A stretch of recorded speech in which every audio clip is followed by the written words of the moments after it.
వినడం, శ్రద్ధగా వినడం. బాగా మాట్లాడాలి అనుకునే వాళ్ళు ముందు బాగా వినడం నేర్చుకోవాలి. ఎదుటి వ్యక్తి ఏదైనా మనకి చెప్తే అతను చెప్తున్నది ఏంటో మనం ముందు వినాలి. వింటేనే అతను చెప్తేది మనకు అర్థమవుతుంది.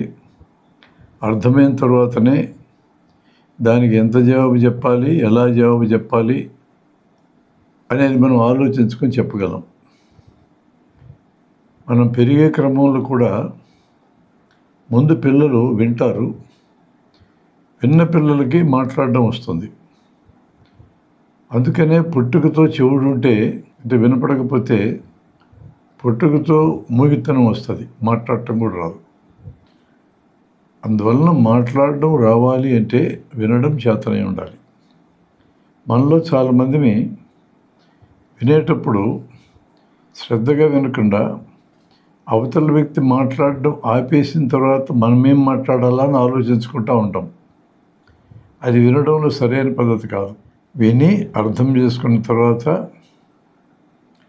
అర్థమైందనుకుంటే ఇదేనా మీరు చెప్పింది అని తిరిగి వెరిఫై చేసుకొని అవును ఇదే అని ఎదుటి వ్యక్తి కన్ఫర్మ్ చేసినాక నిర్ధారించిన తర్వాత మనం జవాబు చెప్పాలా.